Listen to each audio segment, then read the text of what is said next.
La route, là où l'on va, on n'a pas besoin de route. Bon, alors, qu'est-ce que ça donne ce See You Yesterday? Eh bien, tout d'abord, il faut dire qu'il y a Michael J. Fox! T'as compris? Il y a Michael J. Fox! Il y a Michael J. Fox! Il y a Michael J. Fox! Il y a Michael J. Fox! Il y a Michael J. Fox, putain! Salut à toi cinéphile de l'extrême et bienvenue pour cette nouvelle critique à l'arrache où je vais te parler de See You Yesterday, un film original Netflix réalisé par Stephen Bristol et produit par Spike Lee, et tu vas voir que c'est important de le signaler. Synopsis. Deux adolescents qui sont plutôt balèzes en maths et aussi en physique quantique vont trouver le moyen de voyager dans le temps. Un jour, il va se passer un truc qui n'est pas trop foufou quoi, c'est pas ouh, la vie c'est trop cool. Et donc, pour éviter ce drame, ils vont voyager dans le temps, sauf que ça va pas non plus se passer exactement comme ils veulent, parce qu'on sait très bien que le voyage dans le temps, c'est de la merde. Alors, que penser de ce film? Il y a Michael J. Fox! Il y a Michael J. Fox, et en plus de ça, j'ai vérifié la VF, et ben la VF, c'est Luc Hamet! La VF c'est Luc Hamet, la VF c'est Luc Hamet. Alors faut pas trop s'emballer quand même, hein. J'exagère parce que c'est juste une scène, mais quand je l'ai vu j'ai fait « Y'a Michael J. Fox !» Évidemment ça m'a fait très plaisir, hein, tu peux le constater, mais j'ai quand même un petit bémol sur la VF de cette scène. C'est la seule scène que j'ai regardée en VF d'ailleurs. C'est-à-dire qu'à la fin, en anglais, eh bien t'as Michael J. Fox qui dit « Les voyages dans le temps ». Et en français ça donne quoi? Eh ben je sais plus exactement, je crois qu'il dit un truc du genre n'importe quoi, sauf qu'il fallait le traduire par nom de Zeus.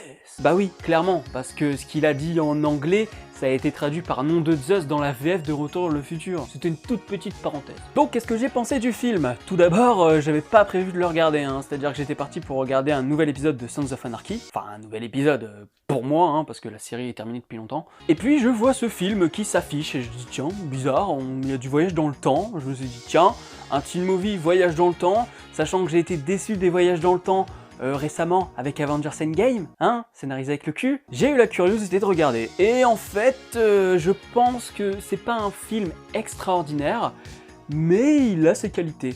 Tout d'abord, le principe du voyage dans le temps, c'est pas vraiment le principe même du film, c'est pas la grosse importance du film. Hein. Ça tourne tout tourne autour du voyage dans le temps, mais le propos principal c'est pas ça, c'est plutôt la condition des Noirs américains aux États-Unis. C'est pour ça que je trouve important de signaler que c'est produit par Spike Lee. Et donc on parle de la condition des Noirs américains, certes c'est pas du niveau de Get Out hein, par exemple, ça reste un teen movie, mais du coup je trouve ça super intéressant que pour toucher les adolescents, eh bien on prenne le thème du voyage dans le temps qui là a l'air déjà un peu plus fun. C'est-à-dire qu'on va pas nous faire un drame sur la condition des Noirs américains. Évidemment, comme je le dis, c'est pas très exploité, hein. Parfois ça tourne en rond, mais c'est le principe du voyage dans le temps, comme ils font une boucle, bah y a pas trop d'évolution. Mais j'aurais voulu quand même que le film soit beaucoup plus prenant, soit beaucoup plus fort sur cette question-là, parce que tu sens que c'est le sujet qu'ils veulent vraiment aborder.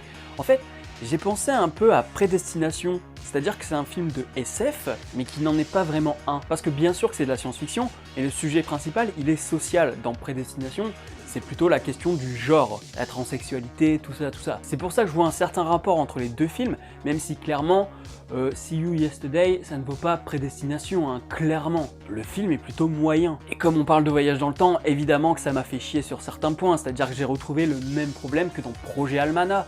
Alors, dans le film là, dans ce film là, t'as l'impression que voilà, on s'en fout un petit peu de savoir comment ça fonctionne, hein. Mais il y a un truc qui me pose problème, c'est que quand un personnage retourne plusieurs fois dans le passé au même moment, et ben il est censé voir son lui d'il y a quelques minutes qui est déjà allé dans le passé, comme dans Retour vers le futur 2 quoi. Or là, ce qui se passe, c'est qu'à chaque fois, elle revient au point de départ comme si en fait elle rebootait. Et ça ne peut pas fonctionner, c'est-à-dire qu'elle a eu une timeline, elle fait partie d'un tout. Normalement, si elle est déjà allée dans ce passé-là, qu'elle revient dans son présent, et que de son présent, elle repart une nouvelle fois dans le passé au même moment, elle est censée croiser son elle d'il y a quelques minutes ou quelques jours, qui y est déjà allé. C'est toujours le bordel, hein, ce genre de film. Donc là, tu sens la facilité scénaristique. En plus de ça, il y a des moments qui sont vraiment un peu alambiqués, c'est-à-dire que elle part d'un jour J. Attention, prépare ton cerveau parce que je sais même pas si je vais réussir à l'expliquer. Elle part d'un jour J, elle va dans le passé, elle modifie un truc dans ce passé, elle revient dans son présent, et donc, il y a une nouvelle chose qui s'est passée. Ça va être dur de le faire sans spoil. Sauf que le passé, c'était il y a environ une semaine ou deux. Et quand elle revient dans le présent, eh bien, elle assiste à un élément qui ne pourrait pas se passer aussi tard. Question de décomposition pour ceux qui ont vu le film. Et du coup ça amène d'autres paradoxes parce qu'elle n'était pas censée être là à ce moment-là, mais finalement son elle du passé,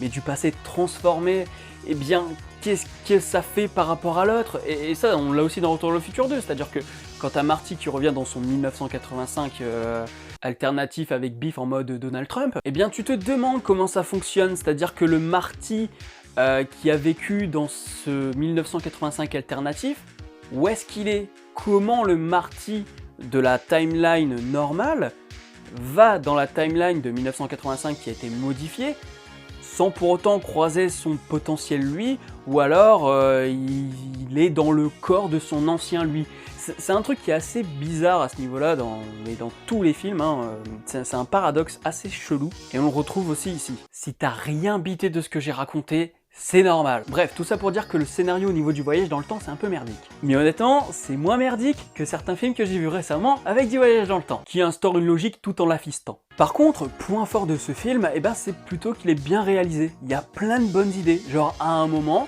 t'as un panneau, ouais c'est ça, un panneau, hein, c'est-à-dire que t'as ta caméra qui est fixée, et puis elle bascule, ce qui fait qu'elle fait 180 degrés, ouais voilà, elle fait un truc à 180 degrés, et ce 180 degrés, eh bien il fait transition avec le passé. Et ce qui est intéressant, c'est que ce 180 degrés se fait dans le sens inverse des aiguilles d'une montre. Donc en fait, on remonte le temps avec une caméra. Et ça, c'est super bien pensé. Et je crois que sur tous les films de voyage dans le temps que j'ai vus, il n'y a pas ce procédé.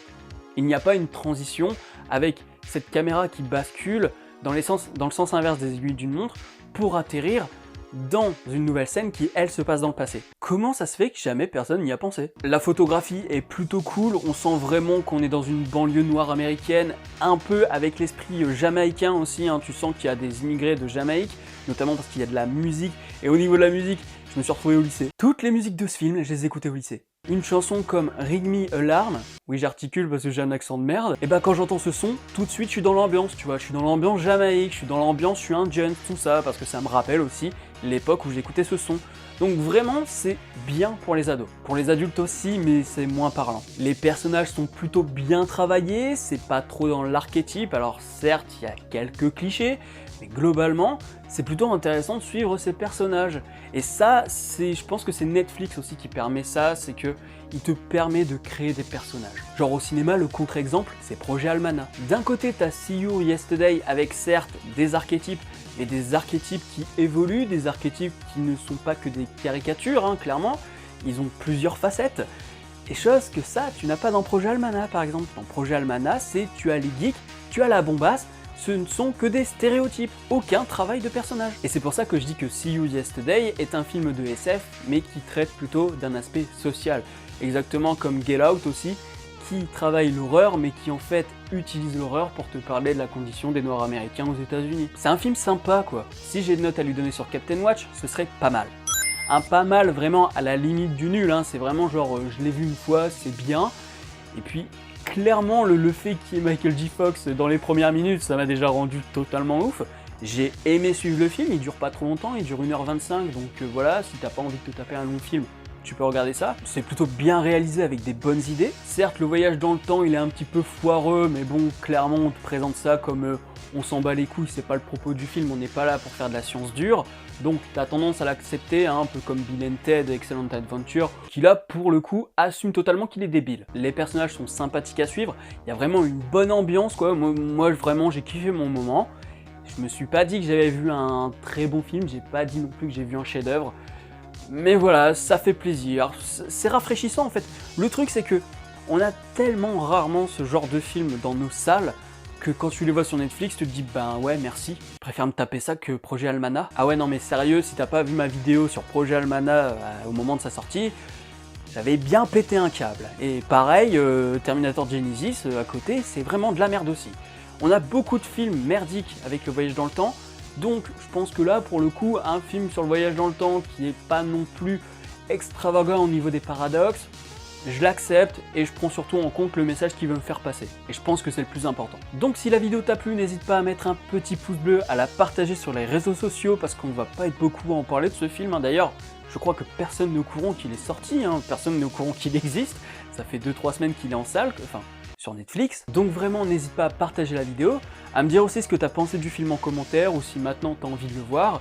Abonne-toi aussi à la chaîne si ce n'est pas encore fait. N'oublie pas la petite cloche pour être alerté des prochaines vidéos, hein, évidemment. Quant à moi, je te dis à la prochaine sur la toile. Salut. Y'a Michael J. Fox, y'a Michael J. Fox, y'a Michael J. Fox, y'a Michael J. Fox, putain.